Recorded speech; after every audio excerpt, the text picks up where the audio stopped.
कहानी का शीर्षक है पाप का बाप। एक पंडित जी काशी से पढ़कर आए हुए थे। स्त्री आई कई दिन हो गए। एक दिन स्त्री ने पूछा, पंडित जी महाराज यह बताओ कि पाप का बाप कौन है। पंडित जी पोथी देखते रहे पर पता नहीं लगा। अब बड़ी शर्म आई। स्त्री पूछती है कि पाप का बाप कौन है। हमने इतनी पढ़ाई की पर पता नहीं लगा। वे वापस काशी जाने लगे। मार्ग में एक वेश्या रहती थी। उसने सुन रखा था कि पंडित जी काशी से पढ़कर आए हैं। उसने पूछा, कहाँ जा रहे हैं महाराज? तो बोले, मैं काशी जा रहा हूँ। काशी क्यों जा रहे हैं?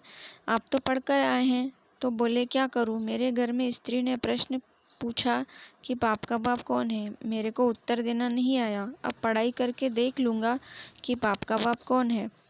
वह वेश्या बोली, आप वहाँ क्यों जाते हैं? यह तो मैं यहीं बता सकती हूँ। आपको बहुत अच्छी बात है, इतनी दूर नहीं जाना पड़ेगा। आप घर पधारो, आपको पाप का बाप मैं बताऊंगी। अमावस के दिन पहले पंडित जी महाराज को अपने घर बुलाया। ₹100 सामने भेंट दे दिए और कहा कि महाराज आप मेरे यहाँ कल भोजन करो। पंडित जी ने कह दिया, क्या हर्ज है, कर लेंगे। पंडित जी के लिए रसोई बनाने का सब सामान तैयार कर दिया। अब पंडित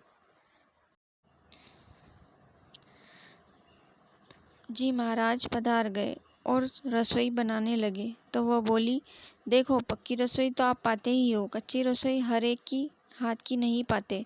पक्की रसोई मैं बना दूं, आप पा लेना। ऐसा कहकर 100 रुपये पास में और रख दिए।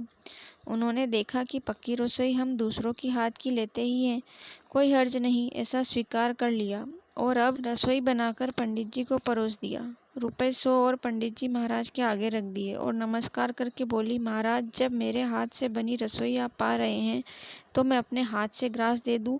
हाथ तो वही है जिनसे रसोई बनाई है, ऐसी कृपा करो। पंडित जी तैयार हो गए उसकी बात पर। उसने ग्रास को मुंह के सामने किया और ज्यों ही ग्रास लेने के लिए मुंह खोला कि उठाकर मारी थप्पड़ जोर से। और वह बोली, अभी तक आपको ज्ञान नहीं हुआ? खबरदार जो मेरे घर का अन्न खाया तो। आप जैसे पंडित जी का मैं धर्म भ्रष्ट नहीं करना चाहती। यह तो मैंने पाप का बाप कौन है इसका ज्ञान कराया। रुपए जो जो आगे रखते गए पंडित जी ढीले होते गए। इससे क्या सिद्ध होता है? पाप का बाप कौन हुआ? रुपयों का लोभ। काम, क्रोध, लोभ यह नरक के खास दरवाजे हैं। दूसरों को उपदेश देने में तो लोग कुशल होते हैं, परंतु देश के अनुसार खुद आचरण करने वाले लोग बहुत ही कम होते हैं। मनुष्य को ख्याल नहीं रहता कि क्या करना चाहिए और क्या नहीं करना चाहिए। औरों को समझाते हुए पंडित जी बन जाते हैं और अपना काम जब सामने आता है तो पंडिताई भूल जाते हैं।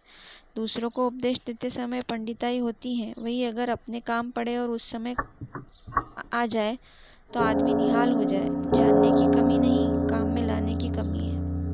कहानी अच्छी लगी हो तो वीडियो को लाइक और चैनल को सब्सक्राइब जरूर करें।